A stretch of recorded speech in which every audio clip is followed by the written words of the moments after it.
Bonjour à tous, je suis Sylvain Carcellès et j'ai le plaisir de vous retrouver aujourd'hui pour ce webinaire de l'ISTP. C'est à distance que l'ISTP a choisi d'organiser sa traditionnelle conférence de fin d'année et c'est avec un grand plaisir que je vous accompagne en ligne aujourd'hui pour ce webinaire consacré à l'énergie et à la transformation digitale, un événement Future Inside. Les industriels du monde entier sont aujourd'hui portés par les nouvelles technologies qui font évoluer les métiers et leurs pratiques et évidemment le secteur de l'énergie n'échappe pas à la règle et à l'heure de la transition énergétique et des questions liées au réchauffement climatique encore plus. Quels enjeux cela représente? Quels défis, quelles opportunités aussi pour vous peut-être, étudiants ingénieurs de l'ISTP? Eh bien on en parle pendant un peu plus d'une heure aujourd'hui tous ensemble avec nos invités aujourd'hui à l'écran. David Chauveau, bonjour. Vous êtes vice-président France de directeur énergie et sciences de la vie de Capgemini Engineering. Merci beaucoup de nous faire le plaisir d'être avec nous aujourd'hui pour ce webinaire. Olivier Canonge, bonjour. Vous êtes responsable des ventes sur le secteur de l'énergie en France de Capgemini Engineering. Vous nous présenterez tous les deux Capgemini Engineering parce que je rappelle que Capgemini Engineering est intimement lié à votre école de l'ISTP puisque Arnaud Maury, directeur général France, est parrain des promotions d'ingénieurs de spécialité de Mines Saint-Étienne diplômés en 2019 et 2020. Je vous rappelle que la remise des diplômes, c'est ce vendredi soir. Et puis parmi les intervenants également avec nous aujourd'hui, nous avons Thomas Murienne qui est étudiant à l'ISTP, spécialité valorisation énergétique. Bonjour Thomas, vous êtes complètement lié au sujet qui nous intéresse. Vous travaillez chez Schneider Electric. On verra avec vous quel est votre domaine de compétences. Et pour lancer ce webinaire tous ensemble, eh bien, j'ai le plaisir de laisser la parole à Cyril Faure, directeur général de l'ISTP. Cyril Faure, c'est à vous. Bonjour. Bonjour à tous et puis merci à vous. Donc c'est une journée très importante pour nous. On met beaucoup d'intérêt dans ce webinaire. Traditionnellement, au niveau de l'ISTP, nous mettons en place une journée que nous appelons Future Inside. L'objectif de cette journée est de mettre en évidence des changements de la société, de nouveaux déterminants de compétitivité de notre économie et des entreprises. Alors ces déterminants peuvent être technologiques ou managériaux. Et en face de ces nouveaux déterminants de compétitivité, l'évolution des profils d'ingénieurs que nous formons, leur adéquation aux besoins du monde économique, leurs besoins en termes de formation et puis aussi leur adéquation en termes de sens par rapport aux transitions sociétales. Ces transitions se situent dans le domaine du bâtiment, de l'énergie ou de l'industrie au sens large. Alors la thématique qui est examinée aujourd'hui, elle est très importante pour nous puisqu'elle se situe dans le domaine de l'énergie. Au niveau de l'ISTP et de l'IREP d'ailleurs, deux instituts qui sont joints, nous avons une orientation énergie et industrie du futur, donc c'est un grand sujet pour nous. Au niveau de nos formations, donc les formations d'ingénieurs réalisées dans le cadre d'un partenariat avec l'école des mines de Saint-Étienne, ce sont des élèves qui seront diplômés de l'école vendredi. Nous accordons donc une grande importance à cette thématique. Et le modèle est un petit peu le suivant au niveau de nos formations d'ingénieurs. Finalement, l'ISTP a trois métiers. Le premier, c'est d'être à l'écoute des besoins du monde économique, des transformations de la société, pour identifier des changements et répondre par ces changements à des transitions de l'économie, à des transitions de l'industrie, à de nouveaux déterminants de compétitivité et intégrer ces nouvelles compétences, que ce soit des compétences technologiques ou des soft skills, dans le cadre des formations d'ingénieurs que nous mettons en œuvre. Donc ça, c'est un sujet qui est très important pour nous. Deuxième métier de l'ISTP, construire ces formations et les mettre en œuvre. Et puis, troisième métier, qui est un petit peu nouveau, produire pour des entreprises, PME, ETI ou quelquefois des grandes entreprises, une activité de conseil et de développement qui permet de soutenir des grandes transitions, sociétales ou des grandes transitions du monde économique. Alors aujourd'hui, le sujet de l'énergie, pour nous, il répond à la fois des enjeux stratégiques et sociétaux, comme je l'ai dit, des nouveaux déterminants de compétitivité et de performance de notre entreprise. Il répond aussi à des besoins du territoire parce qu'il y a des transformations territoriales qui sont très très importantes liées à la thématique énergétique. Et puis, il y a également le sujet du digital, sujet nouveau, fait bien 10 ans que c'est nouveau, mais enfin c'est un sujet en tout cas dont l'incidence par rapport aux technologies et par rapport aux transformations est de plus en plus importante, qui redistribue les cartes. Effectivement, le digital redistribue les cartes avec l'intelligence de l'objet, l'intelligence des process, de nouveaux modèles économiques qui sont permis grâce à des objets innovants ou à des processus qui sont des processus qui convergent et qui communiquent. Donc cet ensemble-là, industrie, énergie, transformation digitale de la société, elle présente de grands enjeux, elle nous amène à un certain nombre de défis sociétaux, et résoudre ces défis, se situer à la hauteur des enjeux pour les entreprises et dans le cadre de la formation de nos élèves, c'est vraiment quelque chose qui est fondamental pour nous.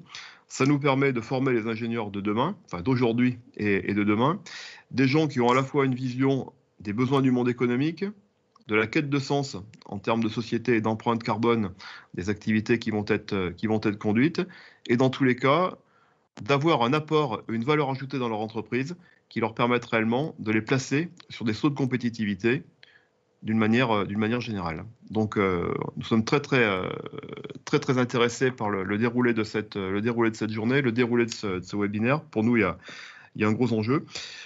J'en profite également pour remercier le parrainage de Capgemini Engineering. Donc, c'est pour nous quelque chose de très important d'être parrainé par un leader mondial. Remercier Arnaud Maury qui a accepté ce parrainage, et puis remercier aussi les témoins et les participants donc, à ce webinaire et les experts qui participent avec nous, principalement David Chauveau, Olivier Canonge, et puis Thomas Murienne, élève en formation à l'ISTP, qui va nous apporter son témoignage, qui va nous expliquer son projet basé sur la simulation des systèmes complexes.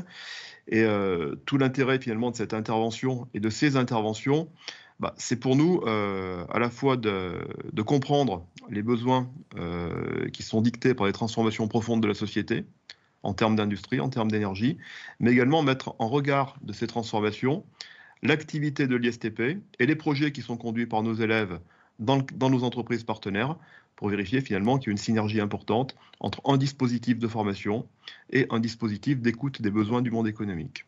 Merci beaucoup Cyril pour cette introduction. Alors à tous, et afin de vous entendre une première fois, je vais vous poser une question toute simple. Cyril Faure l'a évoqué, c'est un sujet d'actualité, énergie et transformation digitale, quoique ça fait longtemps qu'on en parle. Alors ma question, la première, c'est pourquoi est-ce qu'aujourd'hui il y a un enjeu particulièrement fort à parler de transformation digitale et d'énergie. Et David Chauveau, j'aimerais vous entendre en premier sur cette question.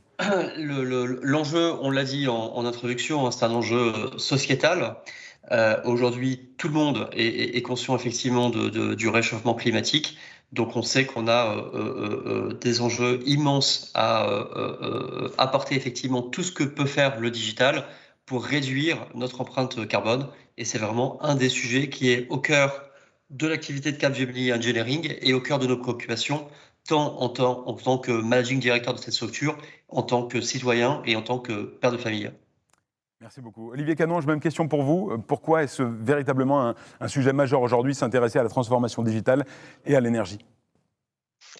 Simplement parce que les technologies ont à présent atteint un niveau de maturité industrielle qui permet pleinement leur déploiement à l'échelle industrielle et de ce fait apporte une décuplée dans l'usage de ces technologies au profit d'une énergie verte et durable. Merci beaucoup. Thomas Murienne, même question à vous. Est-ce que quand on est élève ingénieur à l'ISTP, on se préoccupe particulièrement sur ces questions d'environnement et de transition digitale et d'énergie, pardon. Oui, effectivement. Déjà, d'un côté de l'école, il y a des initiatives qui sont mises en place par les élèves d'un point de vue énergie, d'un point de vue environnemental, développement durable. Et puis, d'un point de vue entreprise, société, je pense que c'est très important de mettre en place tous ces outils digitaux pour améliorer notre qualité de vie, améliorer le monde de demain et surtout, l'humain tout seul n'y arrivera pas. Et pour ça, on a besoin du digital pour aller encore plus loin que les solutions actuelles. Merci beaucoup à tous les trois. Donc les jalons sont posés. Je vous propose maintenant de présenter Capgemini Engineering. C'est la nouvelle marque du groupe Capgemini.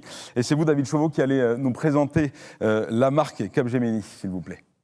Parfait. Donc Capgemini Engineering, c'est l'association en fait de deux mondes. Capgemini d'un côté, qui est très connu, Altran de l'autre, qui est extrêmement connu également, et qui fait de cette association un leader mondial de la transformation digitale des entreprises industrielles et technologiques.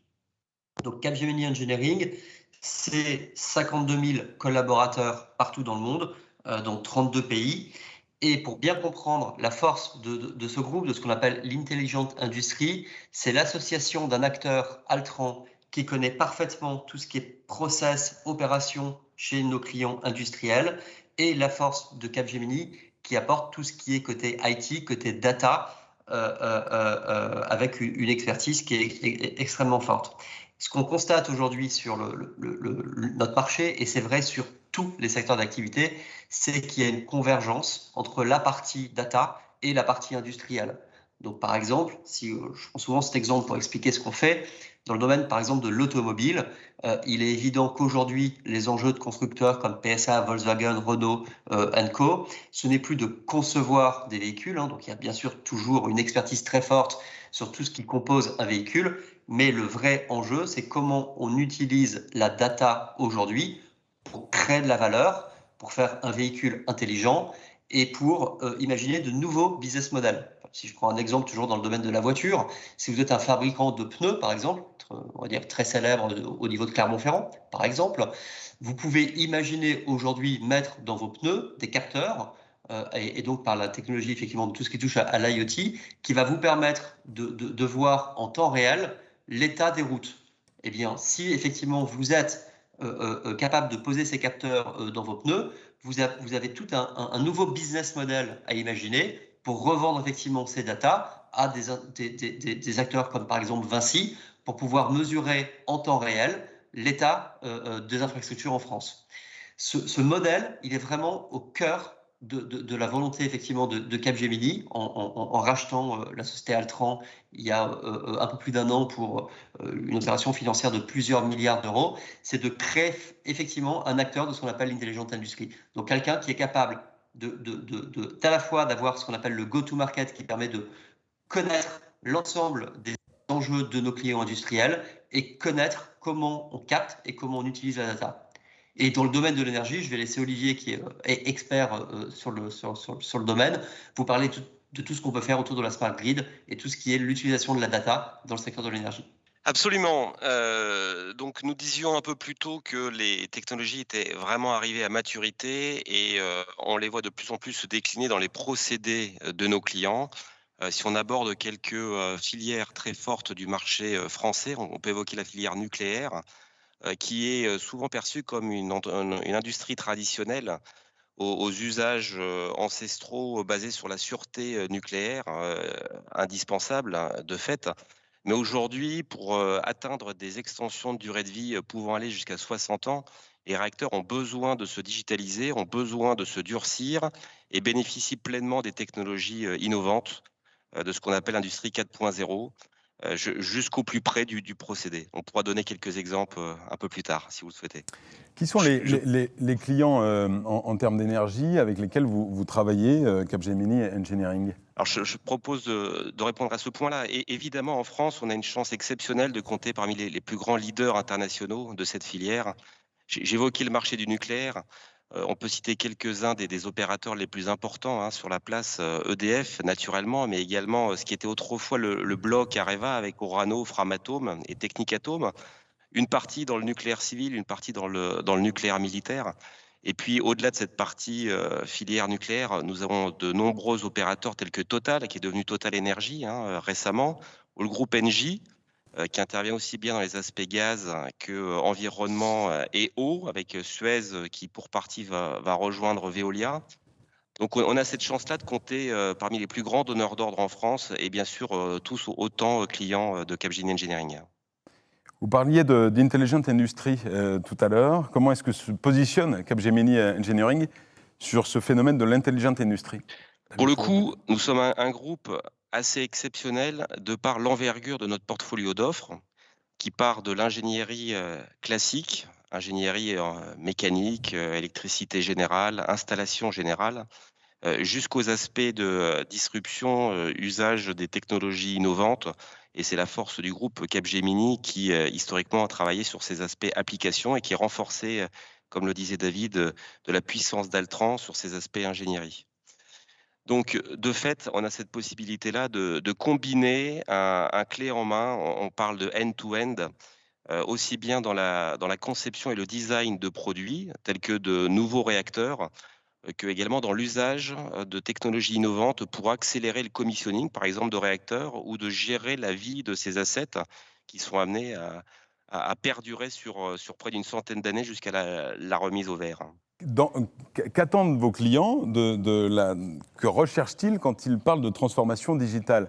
C'est plus de sûreté, une meilleure, être plus concurrentiel. Qu'est-ce qu'on vient chercher quand on se dit, bah tiens, je vais digitaliser mes process, aller plus vite, innover? Le dernier exemple que j'évoquais sur des assets qui ont une durée de 100 ans, de fait, la durée du travail nous autorise à penser que plusieurs générations devront travailler sur ces mêmes sujets. Et donc, on est dans la continuité numérique, dans la continuité de l'information. Seuls les outils digitaux peuvent permettre de garantir cette gestion de la connaissance, également d'outiller, de l'industrialiser, de tirer parti de l'intelligence avec l'IA, par exemple, ou aider les opérateurs dans des formations en utilisant des outils digitaux, copie conforme, par exemple, des moyens de formation hardware déployés dans les centrales. L'objectif, c'est clairement d'accélérer, effectivement, de garantir la sûreté, tel que ça a été dit, et également de donner des perspectives de carrière importantes aux jeunes qui rejoignent cette filière. Thomas Murienne, justement, vous vous destinez à cette filière a priori. Qu'est-ce qui vous séduit, qu'est-ce qui vous intéresse dans alors la gestion de la data notamment, c'est un de vos chevaux de bataille. Comme l'a dit Monsieur Chauveau, lorsqu'on parle de digital et même d'énergie, le point central, c'est la donnée, la data. Et je trouve ça séduisant parce que c'est l'avenir en fait. On est un peu les acteurs, les nouveaux acteurs sur le marché. On amène ce côté innovation et ça passe aussi par une conduite du changement. Et c'est des nouveaux défis à relever. Et moi, dans le cadre, donc j'en parlerai sûrement plus tard, mais dans le cadre de mon projet en entreprise, la donnée est au cœur de tous ces changements et c'est super excitant. Un mot sur l'énergie. Traditionnellement, le secteur de l'énergie est régulé par les États, qui, on le sait, ne sont pas forcément les premiers quand on parle d'innovation. Est-ce qu'aujourd'hui, la bascule s'opère entre la capacité d'innovation des industriels et les envies d'innover, de digitaliser, et puis la lourdeur peut-être des États qui régulent le marché de l'énergie? Il y a effectivement un monde régalien et l'ouverture au droit de la concurrence aussi oblige ces acteurs un peu traditionnels à s'ouvrir au monde et à l'apport des nouvelles technologies.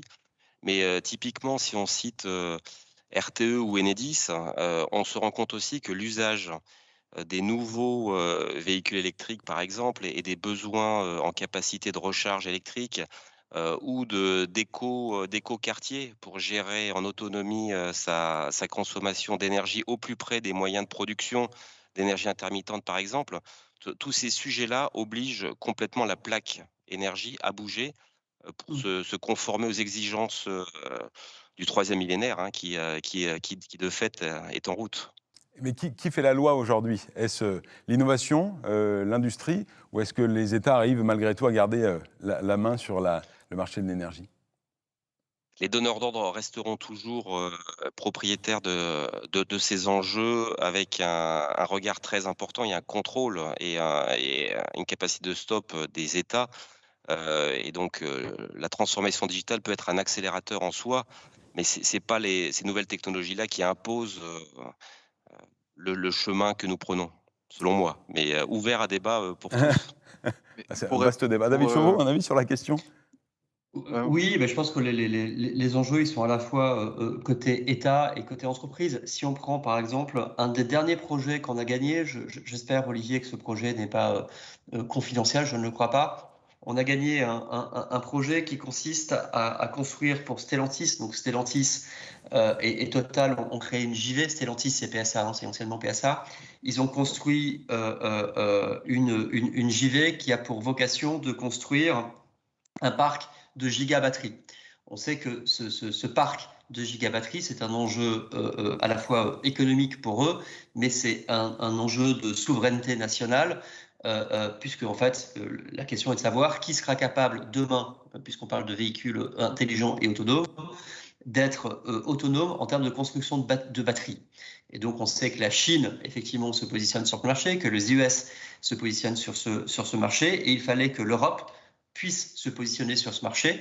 Et donc, au sein de l'Europe, Emmanuel Macron en a parlé, c'était pour lui un des enjeux majeurs en termes de réindustrialisation, que d'être capable d'avoir une usine qui construit ces gigabatteries. Eh bien, cette usine, elle va voir le jour, et elle va voir le jour, je crois, dans le nord de la France. Et le partenaire qui était choisi pour faire ce qu'on appelle le schéma directeur, puisqu'aujourd'hui l'usine, c'est une dalle de béton, et donc pour construire cette usine et imaginer cette usine de demain, eh bien, ce partenaire, c'est Capgemini Engineering. Donc là, on est vraiment sur un sujet très concret, qui est un sujet industriel avec une caisse de résonance qui effectivement dépasse le cadre privé, puisque, et c'est ce que j'ai dit d'ailleurs, parce que j'étais en soutenance de ce projet, c'est que j'étais content effectivement, à titre de managing director de la partie industrielle de Capgemini sur la partie énergie en France, mais je suis aussi content en tant que citoyen de pouvoir participer au fait qu'on soit autonome dans la construction de cette usine de gigabatterie. Olivier, tu me confirmes qu'on peut le laisser au montage ? Il n'y a pas de confidentialité ? Il me semble bien, mais on fera un petit check parallèle. Cyril Forge, je vous vois lever la main, non ? La question que vous posez, elle est très emblématique, en fait. C'est vrai que poser la question des technologies, des États, en gros, de qui a la main, qui impulse et qui régule les changements, ça montre votre question, elle est juste, ça montre toute la complexité du sujet.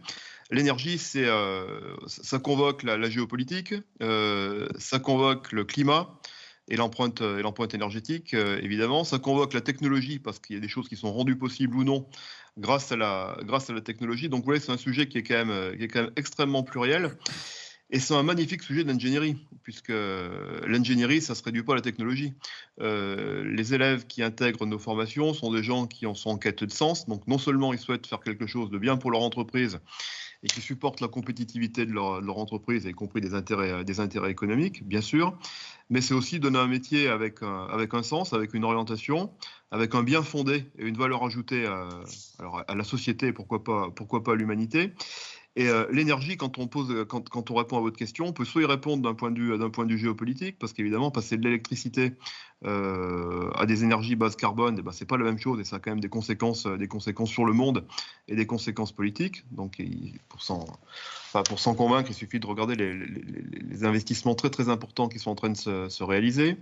Passer à la voiture électrique, c'est pas qu'un moteur électrique dans une voiture, c'est aussi une problématique technologique de la souveraineté nationale en matière d'énergie. Comment est produite cette énergie ? C'est pas la même chose de recharger sa voiture avec une énergie qu'une énergie nucléaire, avec pas d'empreinte carbone ou extrêmement peu, et recharger sa voiture avec une centrale thermique qui fait brûler de la lignite qui vient de Silésie et qui crée des pluies acides. Hein. Donc on voit bien que le sujet énergétique, c'est un sujet qui est éminemment complexe. Et en tout cas, dans la question que vous posez, votre question, elle renvoie quand même à l'emprise de l'énergie sur la société et à l'éthique. Hein. Et là-dessus, donc, en faisant une petite transition en mettant en valeur Thomas Murienne, hein, je souligne que finalement, Thomas, il réfléchit sur les data, hein, il considère que c'est quelque chose d'extrêmement important.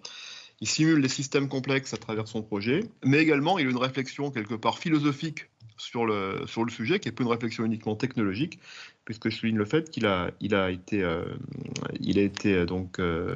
concouru au niveau du Rotary dans le cadre d'un prix sur l'éthique, et il a obtenu ce prix, hein, avec un intitulé qui était la donnée, fer de lance des smart cities, peut-elle causer leur péril ? Donc, vous voyez, on peut à la fois avoir une réflexion technologique sur l'énergie, convoquer le sujet régalien et le sujet du changement climatique, et en même temps avoir une réflexion philosophique sur les data. Et c'est bien tout l'intérêt de la vision de l'ingénierie autour de ce sujet. Merci beaucoup, Cyril. Voilà, Thomas, la perche est lancée. On vous laisse pitcher votre essai pour qu'on en sache un peu plus, et puis on en parle ensuite ensemble. En fait, au niveau de ce concours, j'ai participé 2 années de suite. Première année, c'était au niveau de la donnée et des Smart Cities, et cette année-là, c'était au niveau du crédit carbone. C'est une autre notion qui fait à base de développement durable, etc. Et donc, pour parler du premier sujet, ce qu'il faut savoir, c'est que les villes sont en train de se révolutionner. Il y a plusieurs villes qu'on peut évoquer comme de smart city. Et ces villes-là, elles ont besoin de l'État, elles ont besoin des entreprises et des citoyens pour fonctionner en cohésion et récupérer de la donnée. Et cette donnée, elle doit être éthique. C'est-à-dire qu'on ne doit pas rentrer dans la sphère privée des habitants, mais tout en apportant un bonus ou un confort pour les résidents au sein de la ville. Et donc, il y a toute une notion d'éthique, en fait, toute une notion de régulation au sein de ces données. Donc, ça va être est-ce qu'on va aller jusqu'à, au sein de l'habitant, contrôler sa consommation d'énergie en direct? Est-ce qu'on ne va pas trop loin? Mais ça a tout son avantage. Voilà. Donc, au niveau de cet essai, voilà, c'est intéressant d'un point de vue ingénieur de travailler sur ces notions d'éthique, parce que avec la donnée, on rentre quand même dans des notions complexes et assez techniques. David Chauveau, Olivier Collonges, une réaction à ce que vient de dire Thomas. Effectivement, quand on parle de données, de data, on s'interroge sur la protection des données, sur la cybersécurité, tout un tas de choses. On a eu un grand débat en France avec l'installation et le développement des compteurs Linky, par exemple. Est-ce qu'à chaque fois qu'on parle données, on s'expose à des levées de boucliers ou des inquiétudes qui peuvent émerger?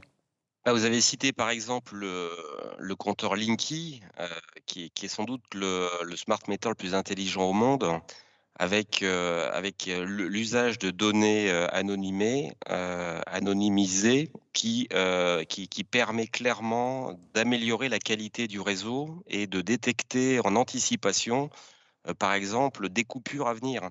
Et il est assez fréquent que des usagers soient prévenus avant que la coupure soit opérée, en leur indiquant, grâce à cette intelligence-là, qu'il va y avoir un problème sur le réseau, que ce problème va être résolu en 15 minutes grâce à des applications accessibles sur smartphone. Donc, effectivement, nous avons tous les garde-fous pour veiller à ce que l'intégrité des données personnelles soit préservée, en accès cybersécurité également. Mais ça apporte une qualité de rendu aux usagers extraordinaire. David Chauveau, sur la question de la data et puis de l'opinion que peut se faire le grand public de l'utilisation des données, à tort souvent. Ce qui est sûr, c'est que la donnée, effectivement, est une valeur. Et donc, comme toute valeur, il faut qu'elle soit encadrée pour être sûr, effectivement, qu'elle soit correctement utilisée. Donc, ce qu'on sait aujourd'hui, c'est que la donnée, c'est aussi un moyen de sécuriser et de faire beaucoup plus vite. Moi, j'aime bien parler des projets qu'on gagne et des projets qu'on réalise, parce que je pense que c'est comme ça, effectivement, qu'on arrive à comprendre la donnée. Si je parle d'un autre projet en cours, c'est un projet qu'on mène dans le secteur de l'énergie avec ITER. Donc ITER, que vous connaissez dans le sud de la France, qui est un consortium avec plusieurs pays européens, effectivement, qui réfléchissent à ce qui pourrait être une autre source d'énergie propre et durable, parce qu'il s'agit de reproduire l'énergie du soleil. Eh bien, on s'est rapproché effectivement du patron de l'ingénierie d'ITER et on lui a dit, voilà, vous devez construire un nouveau bâtiment dans le cadre effectivement de votre process industriel.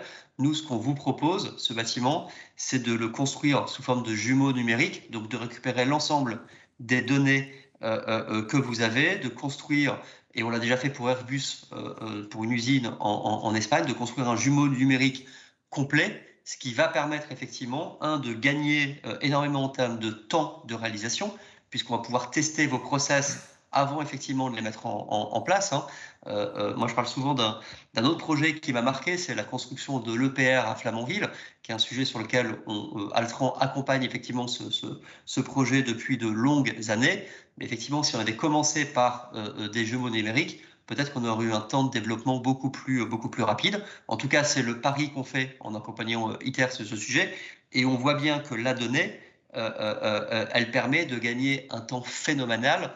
Et du temps, c'est du budget, et donc d'aller beaucoup plus vite dans la capacité à construire un nouvel outil qui permettra de produire de l'énergie de manière beaucoup plus économique et durable. Et justement, à travers l'exemple que vous citez, est-ce qu'on peut faire un état des lieux de ce qui se passe en France aujourd'hui sur les grands acteurs de l'énergie et de leur digitalisation ou du fait qu'ils jouent le jeu d'une nouvelle manière de fonctionner? Ah bah, Olivier va pouvoir vous répondre parce que c'est le cœur de son métier. Ah bah, ça tombe bien, on vous a sous la main. Alors effectivement, vous avez évoqué une notion de filière et c'est quelque chose de très important qui fait écho à notre industrie, en France puisque, les différents corps de métier sont organisés en filières, notamment le GIFEN, qui est le Groupement des industriels français de l'énergie nucléaire, qui, agrège les besoins des grands donneurs d'ordre et parmi les commissions, auxquelles nous siégeons, il y a celle, qui a trait au numérique, au développement durable également et clairement, on voit apparaître des sujets qui intéressent l'ensemble de la filière. David évoquait la réalisation d'un jumeau numérique, ça s'appuie sur une maquette numérique et effectivement, il y a un lien évident, dans l'instruction des changements de configuration en étant en capacité de simuler, ces impacts sur une partie de ces grandes usines, de ces grandes machines, avant de le constater, en physique et derrière, on le sait, hein, le temps généré par des modifications de cette envergure, bah, c'est autant d'argent, autant de questionnements des forces publiques sur la légitimité de ce type d'industrie. Et donc, il est important de pouvoir simuler en bureau, à distance, dans un certain confort d'office, plutôt que d'être amené à modifier au pied de machine. Et dans quelle mesure et comment est-ce que vous intervenez, vous, Capgemini Engineering, sur ces différents dossiers-là? Expliquez-nous la force de frappe que vous mettez en action, à quel moment vous intervenez, quand, comment, voilà, parlez-nous de tout ça. Alors, je dirais qu'en bout de chaîne, David évoquait Flamanville. Et effectivement, Capgemini Engineering accompagne sur les essais de démarrage de la centrale. Donc, typiquement, nous avons des ingénieurs dans les métiers de la mécanique, du contrôle commande, qui réalisent des fiches d'essai. Donc ça, c'est en bout de chaîne. Et puis, si on remonte la chaîne sur la partie design et conception, c'est le cœur de notre activité. Donc, nous avons des plateaux d'ingénierie respectant pleinement les normes requises dans cet univers qu'est le nucléaire. Et donc de ces plateaux avec des équipes de taille importante, on peut en générer ensuite des work packages. Donc nous sommes complètement partie prenante de la réalisation de certaines parties de la machine et on fait partie du modèle business intégré de nos clients. On peut aussi les accompagner sur l'outillage. Donc on a évoqué quelques exemples de projets prenant appui sur ces technologies, nouveaux systèmes d'information. Et puis, on a également une activité de conseil qui est extrêmement importante parce que nous sommes effectivement sur un échiquier mondial avec des enjeux de performance à la fois sur le design, mais également sur le go-to-market. Et toutes ces beautés, Capgemini a la chance de pouvoir les compter en son sein. Ce sont des packs que vous proposez, David Chauveau? Juste un complément. Oui, vous m'entendez? Oui, oui. En gros, on accompagne les acteurs sur l'ensemble de la chaîne de valeur. C'est-à-dire qu'aujourd'hui, si on parlait sur le Altran canal historique, on était en capacité de les accompagner sur la partie ingénierie. Aujourd'hui, en parlant de Capgemini, on va bien sûr les accompagner sur la partie ingénierie. C'est tout l'objet effectivement de ce qu'on appelle la GBL, la Global Business Line, Cap Engineering, mais nous sommes capables, avec la force du groupe, d'accompagner sur la partie business model. On l'a dit, la captation de données, le traitement de données crée des nouveaux business models. C'est ce que j'avais expliqué tout à l'heure avec l'exemple de mon pneu et un business model qu'on pourrait effectivement revendre à des gens qui font de l'infrastructure routière. Eh bien, c'est exactement la même chose côté énergie. On est capable de proposer à nos clients, via une filiale qui s'appelle Invent, qui est une business line de Capgemini, de créer des nouveaux modèles. On est capable de traiter les données avec tout ce qui touche analytics, de protéger les données avec toute la partie cybersécurité et d'héberger les données avec toute la partie cloud. Donc, on voit bien avec cet exemple que effectivement la force du rapprochement entre Capgemini et Altran, c'est la capacité d'avoir un continuum de la partie ingénierie jusqu'à la partie data. Et donc, de ce fait-là, finalement, nos concurrents, parce que qui sont nos concurrents? Les concurrents historiques perdurent, hein, c'est des gens qui sont des ingénieristes, on va citer des Alten, des AK, des Segula, des A-Systems sur le secteur de l'énergie, mais finalement on a fait un pas de côté en s'adressant finalement à une concurrence qui est beaucoup plus ciblée sur des acteurs qui sont capables de transformer par la technologie le secteur industriel. Donc finalement là, les acteurs sont beaucoup plus limités. Il y a quelques grosses sociétés en Inde qui sont vraiment des jolies sociétés. Une société aussi très connue côté US qui est Accenture. Et on va dire sur une société européenne, je pense que Capgemini est la seule aujourd'hui. On a parlé du marché français. Est-ce qu'on peut faire un zoom arrière? Comment se situe, alors je ne sais pas si les termes sont très, très bons, mais je me lance, la digitalisation de l'énergie en France par rapport à ce qui se passe ailleurs dans le monde? On sait que l'Allemagne, par exemple, est très dynamique en termes de soutien à l'innovation en matière d'énergie. Comment est-ce qu'on se situe, vous qui avez cet œil de spécialiste au niveau mondial? Alors je ne vais pas focuser que sur la filière nucléaire, mais vous avez des filières diplômantes aussi hein, dans cette voie-là. Donc je pense que ça fait écho d'un certain intérêt sur le sujet. Et vous savez que dans le monde de l'aéro, il y a le Salon du Bourget. Dans le monde du nucléaire, il y a ce qu'on appelle le WNE, World Nuclear Exhibition, dont le meeting 2020 aura lieu finalement en cette fin d'année, hein, 2021. C'est le cas de quelques événements à résonance mondiale. Et si à rebours, on regarde le WNE 2018, Capgemini avait eu la chance d'accueillir et de signer au cours de ce salon un important programme pour EDF, mais également pour toute la filière nucléaire. C'est un programme qui s'appelle Switch, qui était la transformation des métiers, la digitalisation de ces processus orientés de nouveau nucléaire. Ça s'appuie sur une colonne vertébrale outillée qui est une famille de produits Dassault Systèmes. On appelle ça la 3D Experience. Ça permet de gérer la vie de l'asset. J'ai évoqué le support aux aspects de conception, aux aspects de commissioning, d'opération et de maintenance jusqu'au décommissionnement. Et clairement, un programme de cette ambition, on en trouvait dans quelques programmes type aéro, mais avec une coupure dans le processus intégré entre la partie BE et la partie fabrication. EDF veut aller plus loin que tous les autres et est parti en retard par rapport à d'autres acteurs, mais a une ambition qui est d'aller beaucoup plus loin que tous les autres. Et aujourd'hui, on voit tous les grands EDF de ce monde hein, qui s'intéressent clairement à ce qui est fait ici en France. Et on ne peut même plus parler uniquement d'un projet déployé sur le territoire national, puisque les enjeux d'EDF vont bien au-delà à présent. Vous êtes au courant du programme Hinkley Point. C'est du côté de l'Angleterre avec un EPR. Il y a des discussions sur Sizewell également en UK. Et puis, il y a des programmes extrêmement avancés en discussion commerciale. C'est le cas de Jaitapur en Inde, qui hébergera la plus grosse centrale au monde avec 6 EPR. Et puis, il y a également des discussions en Pologne, en République tchèque, en Arabie saoudite. Et EDF aura besoin du support de ces sujets digitaux pour aller à la conquête de ces parties du monde. Alors Olivier, je profite de votre intervention pour vous transmettre une question qui a été posée. On a fait un petit peu le tour des effectifs pour récolter des questions que dont je me ferai le porte-voix aujourd'hui avec vous. Alors voici cette question. Pour vous, quelles sont les compétences clés à développer pour assurer les métiers à venir dans le secteur du nucléaire?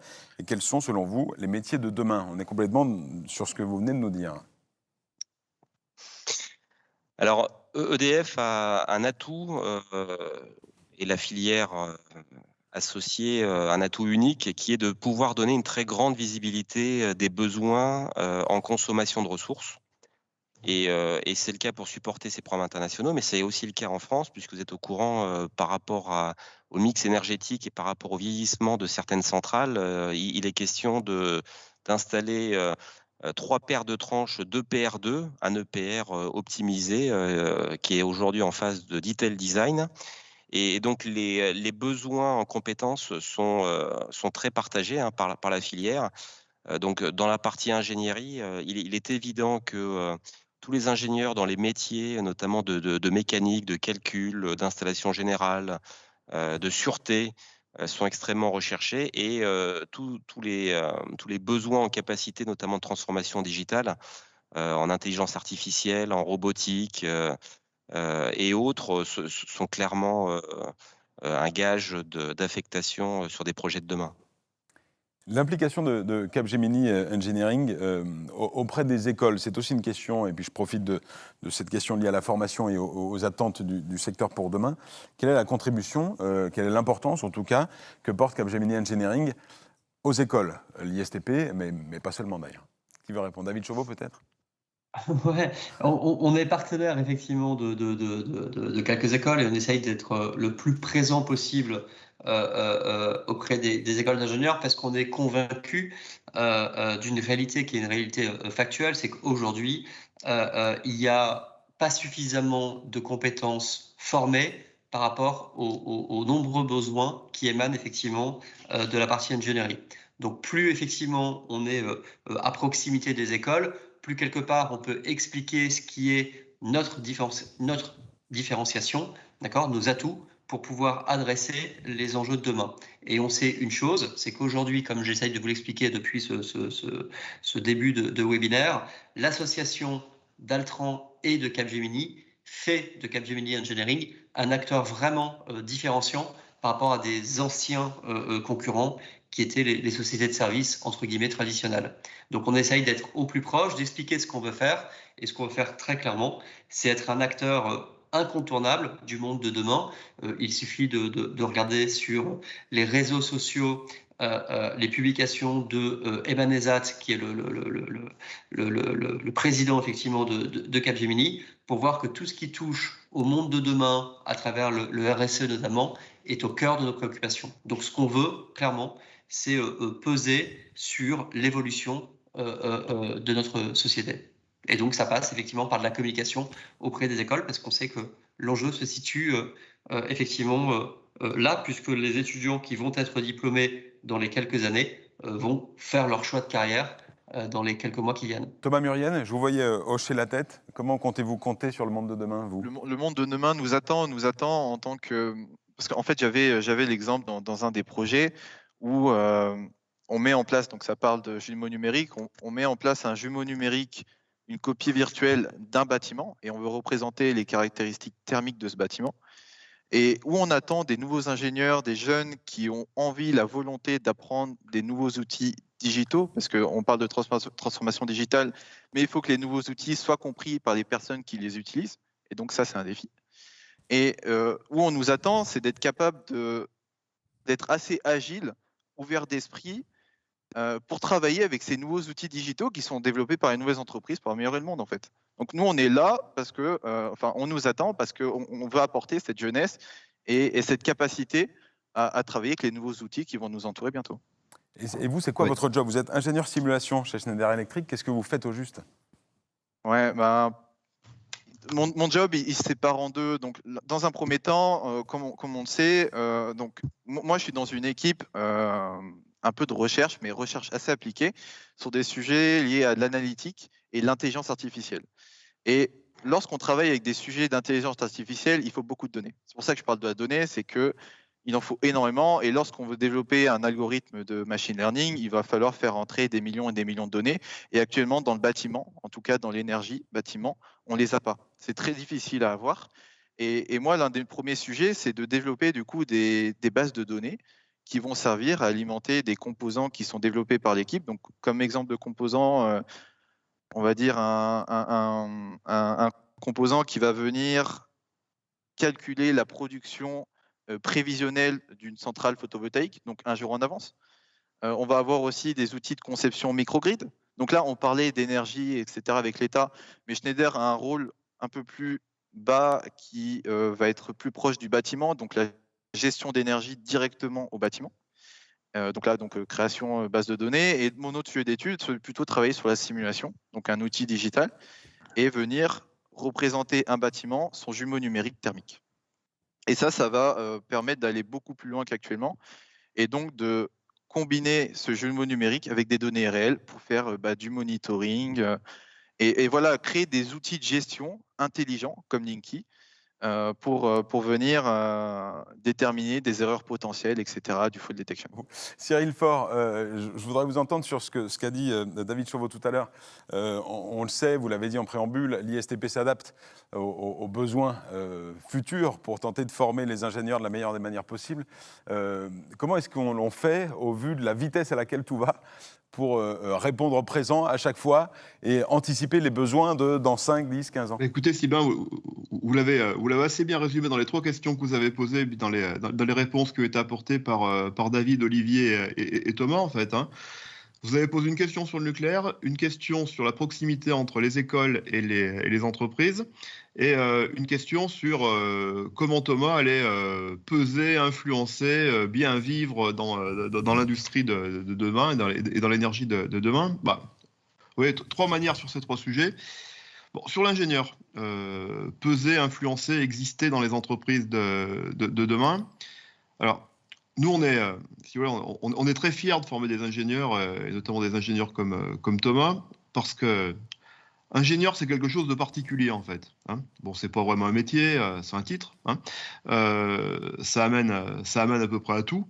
Mais souvent, en tout cas, c'est un corpus de compétences, une posture, une manière de poser et de résoudre les problèmes qui conjugue pas uniquement l'aspect technologique, qui convoque pas uniquement l'aspect économique, qui convoque pas uniquement l'aspect managérial. C'est un ensemble.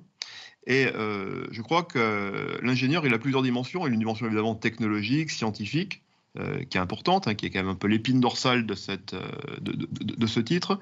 Mais c'est surtout finalement un corpus de compétences qui amène à conjuguer pour les entreprises un progrès économique, un progrès social. Et c'est bien ce dont on parle, aujourd'hui. C'est-à-dire une entreprise est compétitive parce qu'elle maîtrise ses process, parce qu'elle fait des produits qui sont des produits qui vont être vendus. Donc quelque part, il y a des enjeux économiques énormes là derrière, ce qui fait le succès de grands champions nationaux et internationaux. Mais une entreprise, finalement, elle existe, un produit existe aussi parce qu'il permet de faire un saut quantique en termes de société, en termes de réponse à des besoins. Et aujourd'hui, cette réponse aux besoins, c'est plus uniquement une réponse en termes de confort, c'est plus uniquement une réponse en termes de technologie, c'est aussi une réponse en termes de sens par rapport à ce qui est produit au niveau d'un objet, au niveau d'un processus. Et les élèves que nous formons, la vision que nous avons du métier d'ingénieur, c'est un métier alors qui doit pas réconcilier, parce que c'est réconcilié, mais en tout cas conjuguer des aspects techniques, des aspects technologiques, des aspects sociétaux et des aspects liés au progrès en général. Au niveau de la société. Et je trouve que ce qui a été évoqué par les 3 interlocuteurs, David, Olivier et Thomas, le représente bien. Alors après, évidemment, pour tenter d'y arriver, parce qu'il ne faut pas être trop ambitieux là-dessus, ni trop prétentieux, pour tenter d'y arriver, le mieux, c'est quand même de garder un très bon contact entre la société, les entreprises et les écoles. Et là, il y a plusieurs modèles possibles. Hein. Vous avez, d'abord, sans doute, ça existe aussi des gens qui sont dans une vérité absolue où finalement, ils estiment qu'ils n'ont pas forcément besoin de beaucoup de contacts pour faire très bien. Sans doute, ça marche un temps, mais ça ne marche pas durablement quand même, ce modèle-là. Hein. On se rend bien compte qu'il faut du contact et il faut de la prise de signaux pour réguler. C'est un problème de régulation. Et puis, il y a des écoles qui sont régulièrement à l'écoute du monde économique, de la société, qui font évoluer les profils des ingénieurs qui sont formés, sans aller trop vite et sans aller trop loin non plus, parce qu'il n'y a pas une relation client-fournisseur entre le monde économique et l'école. Souvent, on constate que les besoins des entreprises sont quelquefois des besoins assez court terme, et les ingénieurs que nous allons former, c'est les gens qui doivent être aussi capables d'évoluer, d'apprendre et apprendre par rapport à des macro-changements ou des choses un petit peu méta au niveau de la société. Et là, à l'ISTP, on a une chance. On a une chance qui est finalement la construction de notre modèle. Et cette chance, elle résulte de deux choses. Première chose, on a 1500 entreprises partenaires. Donc, ce sont nos clients. J'ai pas peur de le dire, hein, ce n'est pas des parties prenantes, on peut tourner autour du pot, mais ce sont nos clients. C'est-à-dire que si demain, on forme des ingénieurs ou des profils avec l'école des mines de Saint-Étienne qui ne répondent pas aux besoins, on va vite s'en rendre compte, hein, puisqu'on aura moins de clients et ça va nous coûter cher et on peut même y laisser notre peau. Donc on a tout intérêt à être en proximité de nos clients. Donc on a 1500 entreprises partenaires, ça c'est une vraie richesse. Et dans notre modèle, on a choisi d'exploiter la situation professionnelle à des fins formatives. C'est-à-dire qu'on considère que le projet qui est conduit par des élèves en entreprise, il est générateur de compétences et il va leur permettre d'obtenir une grande partie de leur diplôme.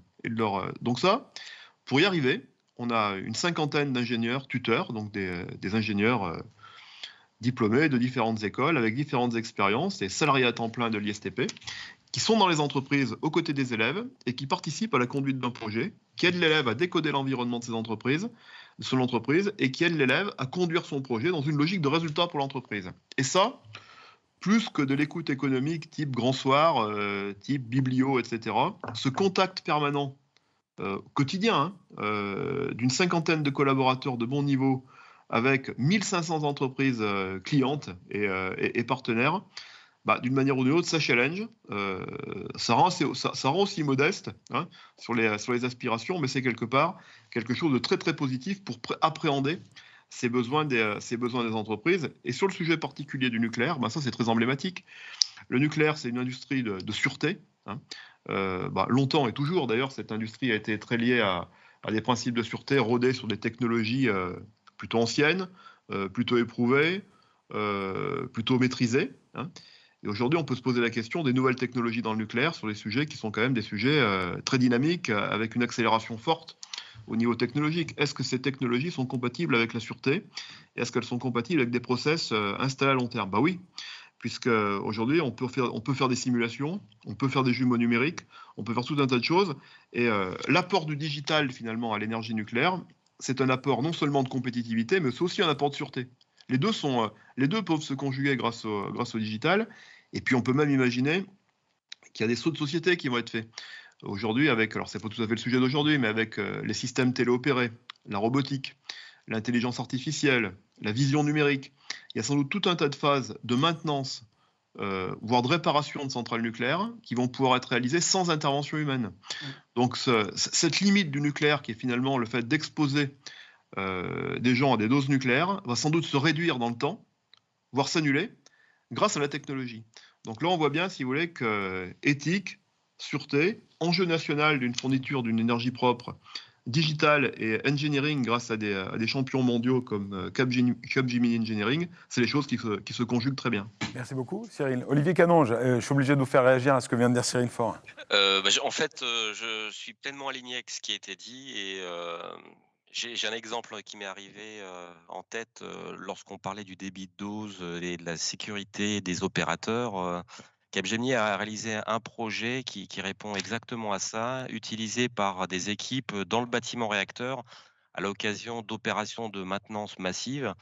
Jusqu'alors, vous savez que le débit de dose subi est aussi lié à la fois à la proximité avec des équipements irradiants, mais également au temps passé dans ces enceintes. Et grâce aux nouvelles technologies, aujourd'hui, on monitore en base arrière, dans un local de coordination technique, jusqu'à 8 équipes en parallèle dans le bâtiment réacteur, équipées de moyens de mesure des caractères vitaux. Tout cela est monitoré en base arrière, avec également des compléments d'aide. Vous savez que c'est quand même un milieu extrêmement exigu, avec des moyens complémentaires audio, vidéo. Donc on parle d'IoT industriel, on parle de remote assistance, on parle de field worker, on parle de monitoring. Et la motivation de ce projet a été exactement alimentée par ce que disait Cyril, à savoir une optimisation du débit de dose subi et une santé préservée de ces travailleurs. Est-ce qu'on peut considérer que le secteur du nucléaire est pionnier en matière de digitalisation, nouvelles techno, au vu de le côté la nécessité, sécurité et sûreté qu'il faut avoir? L'énergie est sans doute pionnière dans pas mal de ces sujets-là, parce que c'est quand même un secteur de masse avec des investissements long terme et un business model qui est durable, à n'en pas douter. Le nucléaire, tel que ça a été dit, recherche vraiment des choses éprouvées, avec des capacités de déploiement industriel, mais aujourd'hui, on est arrivé vraiment à cette accélération.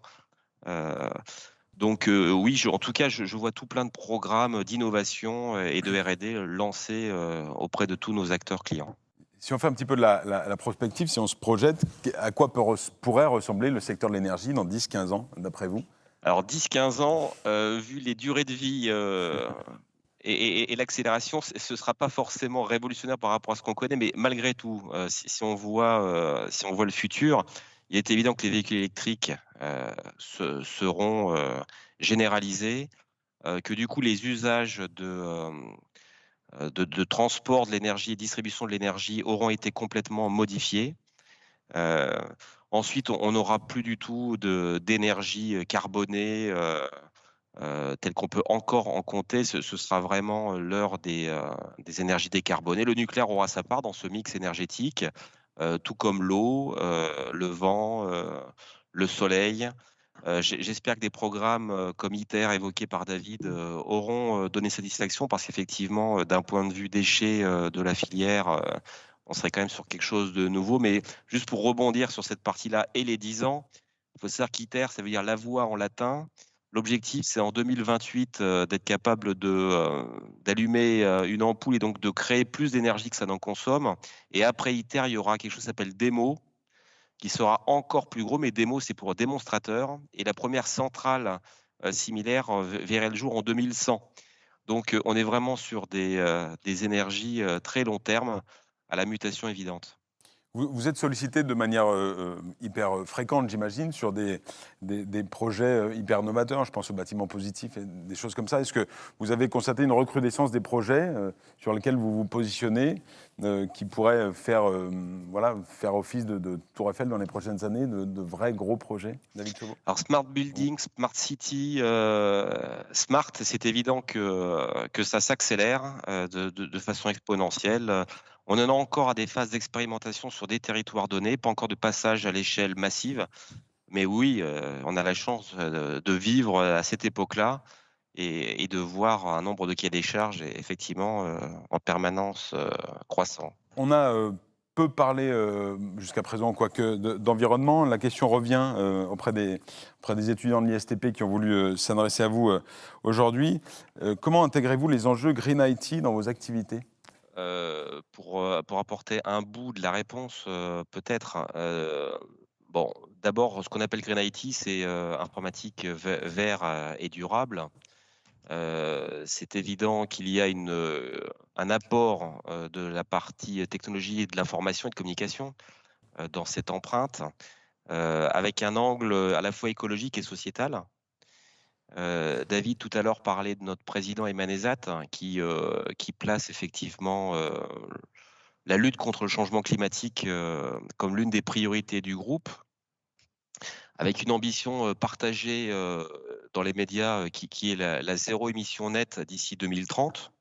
Donc un programme extrêmement ambitieux. Donc ça nous concerne, nous, déjà en tant que société, avec près de 270 000 collaborateurs de par le monde.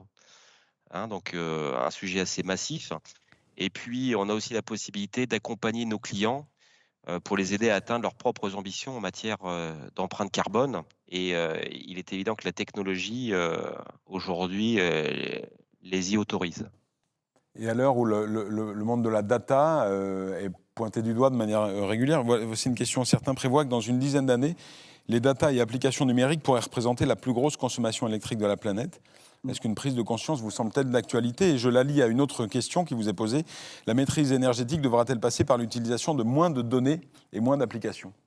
Alors, je ne pense pas que l'on aille vers une ère de moins de data. Bien au contraire. Alors après, je ne suis pas le spécialiste, notamment des data centers.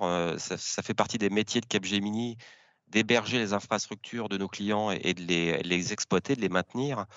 Mais il est évident que l'angle de tous nos contrats d'outsourcing inclut cette recherche d'optimisation énergétique. Voilà, donc c'est une donnée d'importance et c'est même quelquefois un critère de choix. Enfin, c'est un critère de choix dans les sociétés qui sont choisies par nos clients comme partenaires, de regarder dans la durée la consommation énergétique associée aux architectures, aux infrastructures à mettre en place. Donc oui, c'est un vrai sujet d'actualité. Je pense qu'il y a une pleine prise de conscience et on est bien sûr acteur de cette transformation. Thomas, est-ce que vous voulez vous exprimer sur la question de la gestion des data, des applications et bien son sûr. impact? Alors, premier point, je pense qu'il y aura, comme le dit Monsieur Canon, il n'y aura pas de moins de données. J'ai un chiffre en tête. Il a été estimé de 2021 à 2025, le nombre de données générées par rapport à maintenant va être multiplié par 5. Super, multiplié par 5. Donc non, il n'y aura pas moins de données, mais il faut que ça soit plus intelligent. Et au sein de mon équipe, il y a des projets qui se lancent. Donc par exemple, sur un capteur, on va venir regarder quelle est son empreinte énergétique de la réception des données jusqu'à l'envoi des données à un serveur. Donc, il y a cette prise de conscience qui est en train de s'amorcer, mais ça va prendre du temps et je pense qu'il faudra plutôt aller vers des systèmes avec une consommation plus faible d'énergie ou plus intelligente que réduire drastiquement la donnée. Parce que, comme beaucoup de gens le savent, la donnée, c'est le nouveau pétrole, en fait, et clairement, ça ne pourra pas se réduire. Et on a des solutions, vous avez déjà des idées? David Chauveau. Ouais, en fait, je pense que la question est intéressante, mais c'est penser le monde de demain avec le référent d'aujourd'hui. Oui. Je vais vous donner une illustration. Si vous lisiez la presse au début du XXe siècle, vous verriez des articles sur Paris qui disaient Paris, l'air va devenir irrespirable, parce qu'effectivement, au début du XXe, le moyen de transport, c'était le cheval.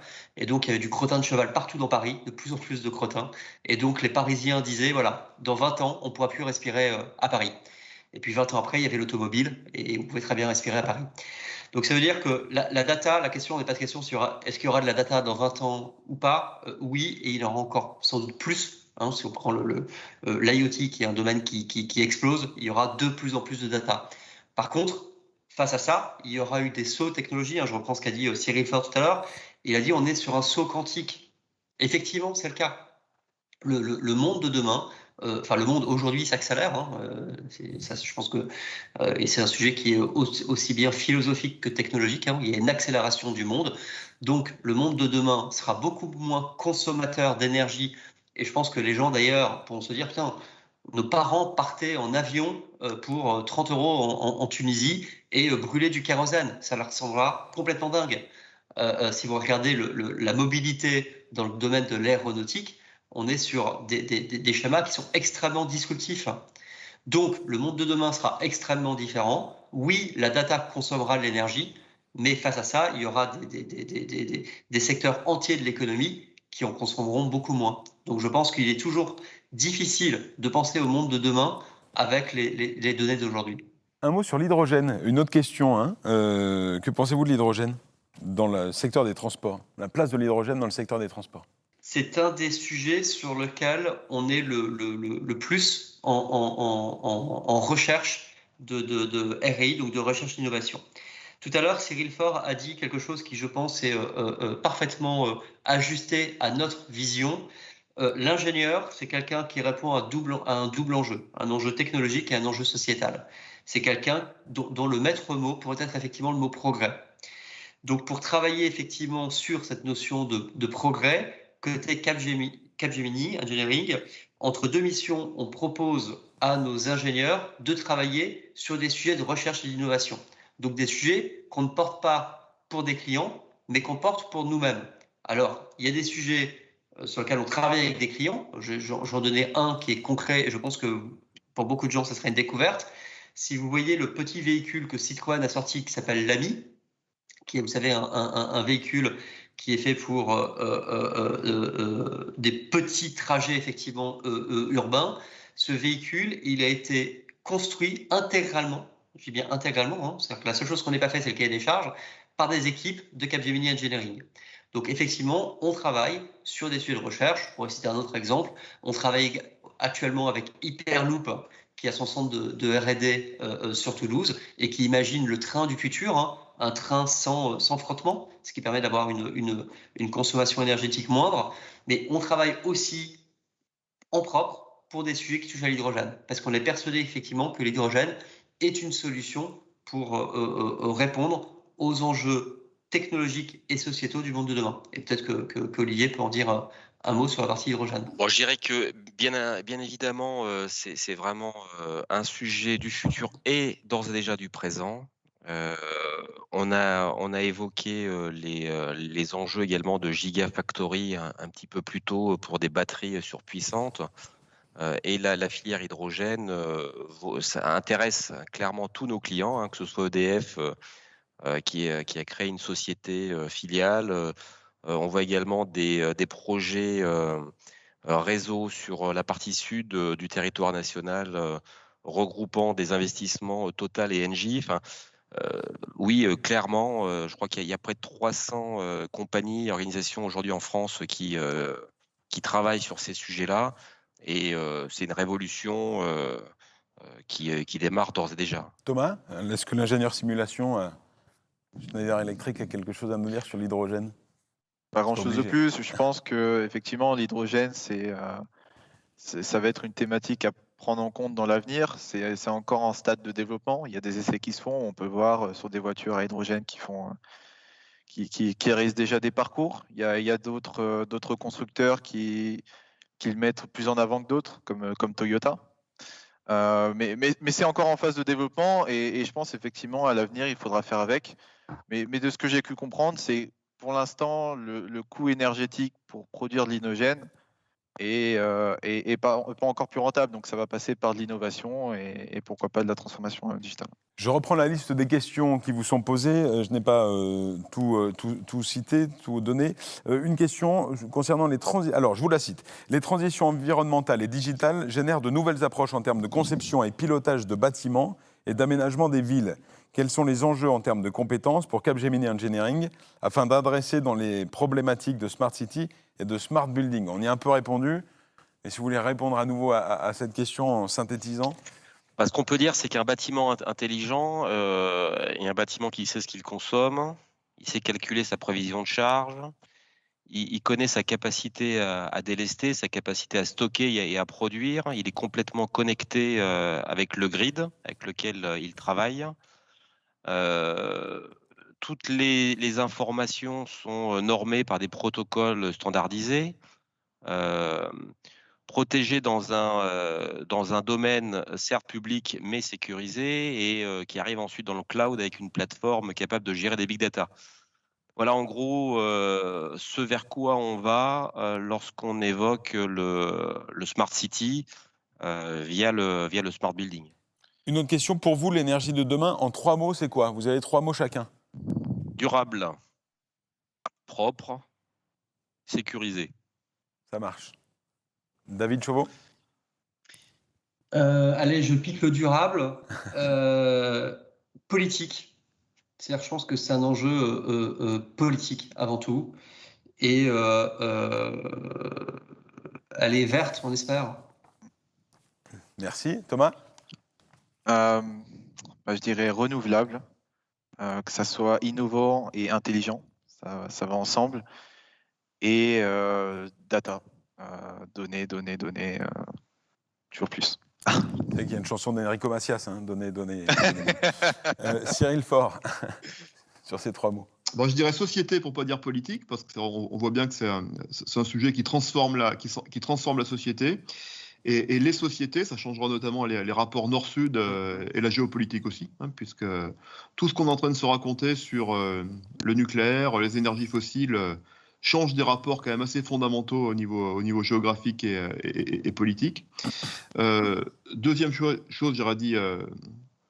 J'aurais associé 2 mots, j'aurais dit confort et responsabilité, c'est-à-dire qu'à un moment donné, je pense qu'il faut associer le confort que chacun souhaite et la responsabilité qu'on se donne aussi par rapport à avoir un fonctionnement un minimum lean par rapport aux différents sujets. Et puis, il y a quelque chose moi, que j'ai beaucoup apprécié dans l'approche de Capgemini Engineering et dans les propos à la fois d'Olivier et de David. C'est ce côté systémique de l'ingénieur, en fait. Quand on parlait de la petite voiture chez Citroën, donc je l'ai vu, cette petite voiture, je l'ai jamais essayé, mais je la vois quand je passe devant certaines concessions. On se dit que finalement, le sujet n'était pas de réfléchir à quelle voiture je veux, quelle voiture il faut, par rapport à des standards de niveau social de véhicule, de performance, mais vraiment, c'est une réflexion sur l'urbanisme en général et le déplacement. On peut tout à fait imaginer que dans la société de demain... le sujet n'est pas d'avoir une voiture, mais le sujet est de pouvoir se déplacer pour partir en vacances avec ses enfants, et donc avoir la voiture qui permet de le faire. Et puis quelquefois, au quotidien, avoir un petit véhicule, peut-être en location, qui permet de faire des petits trajets. voire de marcher à pied de quelquefois. Donc oui, il y a un sujet quand même très articulé autour de cela. Soit on voit la voiture en silo, soit on voit l'urbanisme en silo, soit on voit la problématique du déplacement et de l'urbanisme. Et là, il y a des choix multiples qui peuvent s'offrir. Et je pense que ça convoque vraiment une autre facette de l'ingénieur, qui est d'avoir une approche systémique des sujets. Voilà. Et de se dire que finalement, la solution, elle n'est pas forcément dans le silo dans lequel on l'imagine. Elle peut être ailleurs. Merci beaucoup, Cyril. Alors, ça fait un peu plus de 3 mots, mais on prend quand même, c'est vous le patron. Réaction, David, Olivier, sur ce que vient de dire Cyril Faure. Non, mais je souscris à 100%, effectivement. De plus en plus, on demande à nos ingénieurs de travailler sur des thématiques et pas sur des secteurs d'activité. Donc, effectivement, aujourd'hui, quand on travaille sur le secteur de l'automobile, on travaille avant tout sur ce qu'est la mobilité et on doit le faire en interface, effectivement, avec toute la partie, par exemple, urbanisme.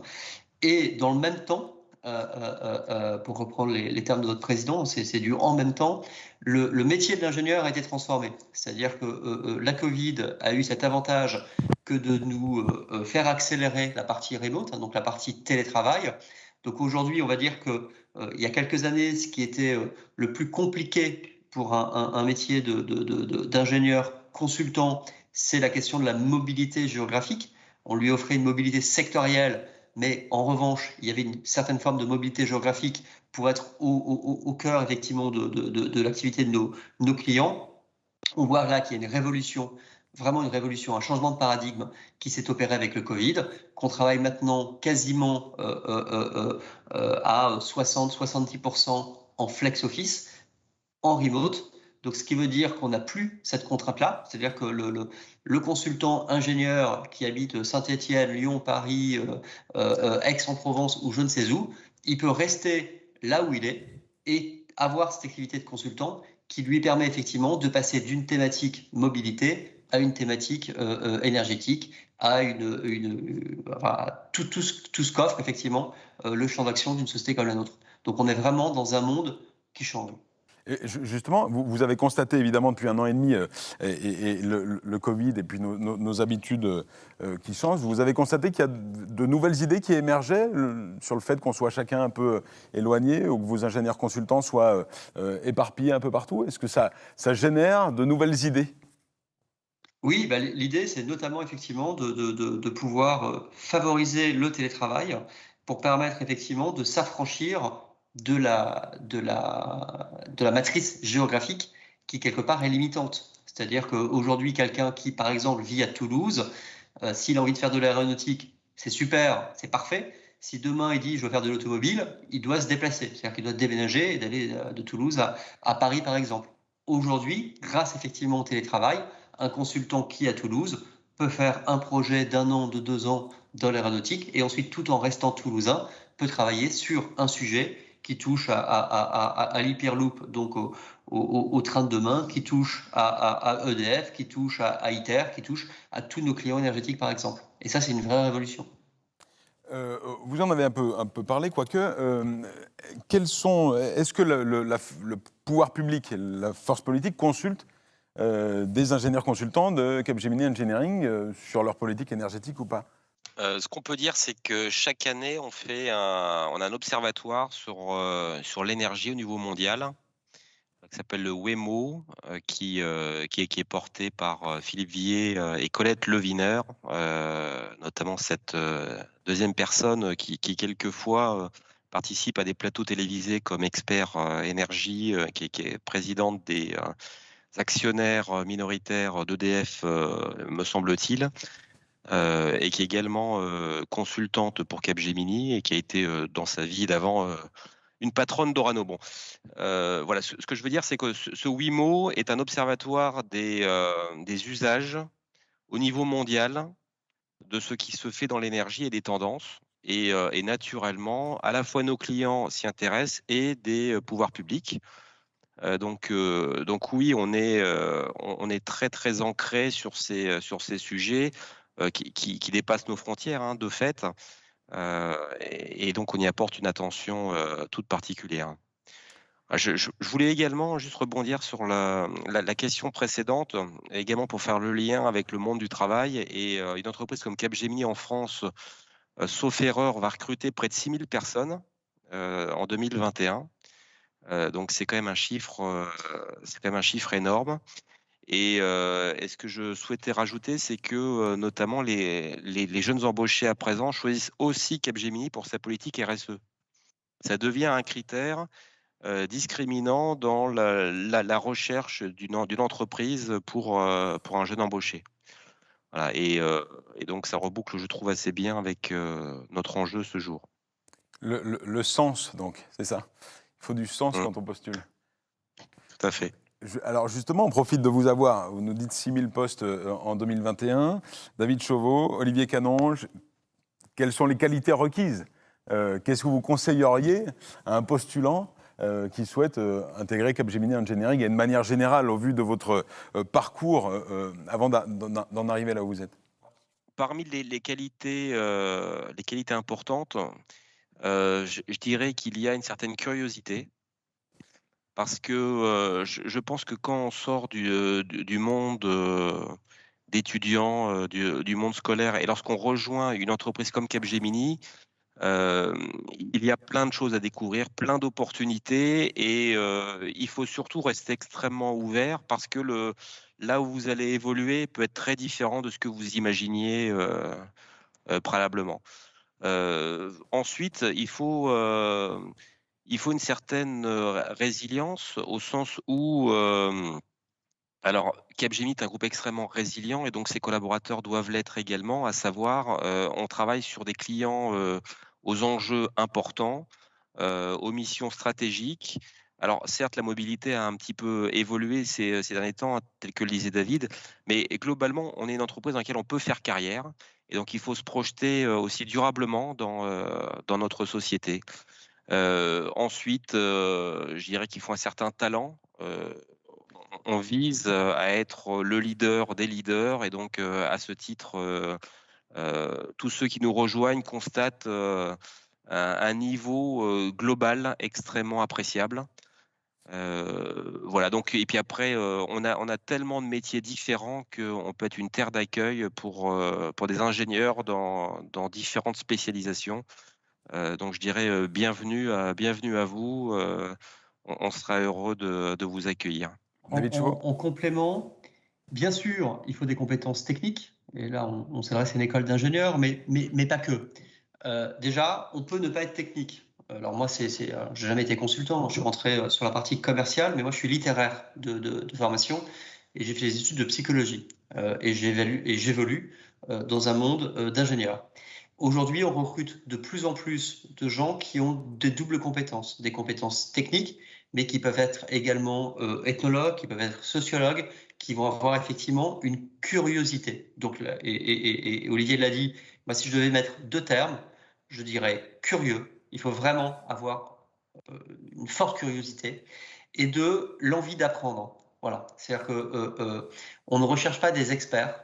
On recherche, et je pense que de moins en moins le monde cherchera des experts, on recherche des gens qui sont capables effectivement de se remettre en cause et d'accumuler des compétences. Il y a une chose qui est sûre avec le digital, c'est que le savoir aujourd'hui, il est partagé.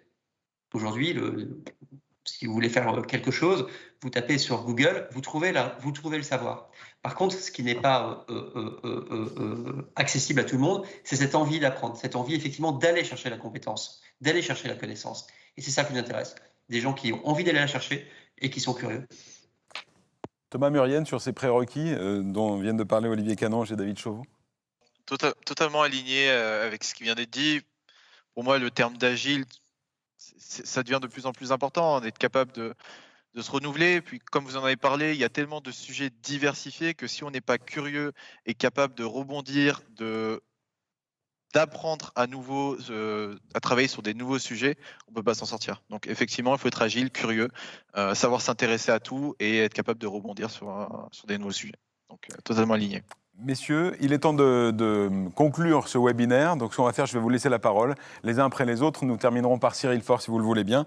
Voilà, le mot de la fin, c'est pour vous, Olivier Canonge.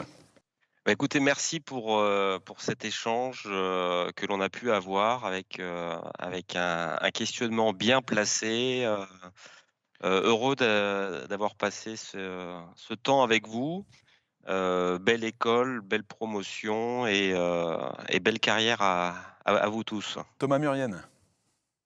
Également, merci pour l'invitation, merci pour m'avoir convié, pour m'entendre. Au niveau de mon parcours, j'ai appris plein de choses aussi aujourd'hui. Capgemini, je connaissais pas vraiment, mais je la vois sous un nouveau jour et ça donne envie de travailler avec vous et pourquoi pas pour vous. Voilà, donc merci encore à tous et j'ai passé un super moment ici. On sent que le mercato est ouvert, hein, c'est la saison. David Chauveau. Donc, effectivement, Thomas, vous pouvez m'envoyer votre CV. Ça fera pas plaisir à Schneider, mais je vous assure qu'on vous recevra avec plaisir. Donc, plus sérieusement, merci à tous de votre écoute. Moi, je vous engage juste à vous poser une question. C'est qu'est-ce que vous avez envie de faire dans les 5 à 10 années à venir?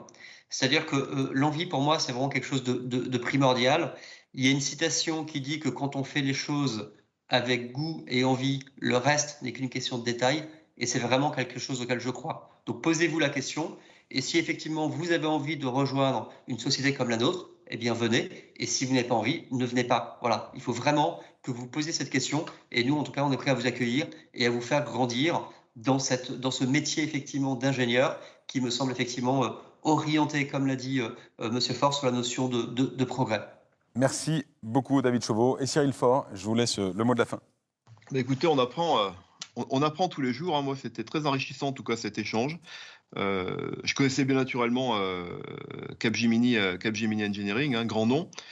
Mais en participant à cette heure et demie de discussion, je m'aperçois finalement de l'intérêt en fait des sociétés de ce type de société d'engineering qui sont capables de poser des problèmes finalement multifacettes parce qu'il y a une expérience qui a été acquise au niveau mondial avec des clients multiples, avec des sujets multiples, avec quelquefois des intérêts convergents, quelquefois des intérêts orthogonaux. Mais je pense que ça donne une capacité à cette entreprise d'engineering d'avoir une vue globale et quelque part de démêler le compliqué du complexe et d'arriver à finalement de faire émerger des solutions pour ses clients qui soient des solutions qui soient pas des optimums technologiques, pas des optimums financiers, pas des optimums sociaux, mais qui soient quelque part une convergence de choses intéressantes avec du sens et faisables. Donc c'est ce qui me saute aux yeux en écoutant ce témoignage. Et je me dis que l'approche qui a été faite à travers nos partenaires économiques, à travers Géraldine Darroux aussi, que je tiens à remercier pour l'organisation de cet événement, de Capgemini pour parrainer cette journée Future Inside et l'ISTP, c'est un très très bon choix. Et vraiment, c'est très enrichissant d'avoir participé à toute cette discussion. Remercie aussi Thomas, parce que sans des jeunes comme Thomas Murienne qui intègrent l'ISTP, qui souhaitent intégrer l'ISTP, on n'aurait pas ce succès-là. Donc merci à Thomas de nous avoir choisis et d'avoir bien travaillé avec nous. Voilà, donc c'est principalement des remerciements moi, que je souhaite adresser pour clore. Hein. En sachant aussi que j'ai particulièrement apprécié quelque part la vision de l'ingénieur qui se dégageait des échanges, hein, à travers l'obligation de progrès qu'il y a à cette fonction, les aspects technologiques, les aspects scientifiques, les aspects éthiques, les aspects sociétaux. Et puis, surtout, on l'a montré que les compétences, quelque part, et les profils ne s'opposent pas dans une entreprise, ils se complètent. Hein. Donc, on peut soit voir à l'échelle d'un individu que c'est bien d'avoir une compétence, quelque part, sociale, technologique, une vision éthique. Mais il faut se dire aussi que chaque individu est placé dans une équipe et que ce qui compte au niveau de l'entreprise, c'est le team management complet et d'avoir des équipes, quelque part, très hétérogènes, pour que l'ensemble soit le plus robuste possible. Donc en tout cas, voilà, merci beaucoup à tous pour la qualité de vos apports et puis tout ce que vous amenez qui fait grandir l'ISTP. Merci beaucoup Cyril, merci à tous les quatre vraiment pour la qualité de vos interventions, David Chauveau, Olivier Canonge, Thomas Murienne et Cyril Faure. C'était le webinaire Énergie et transformation digitale et un peu plus. On espère que vous avez passé un agréable moment en notre compagnie. Vous pouvez vous déconnecter ou pas, à très bientôt.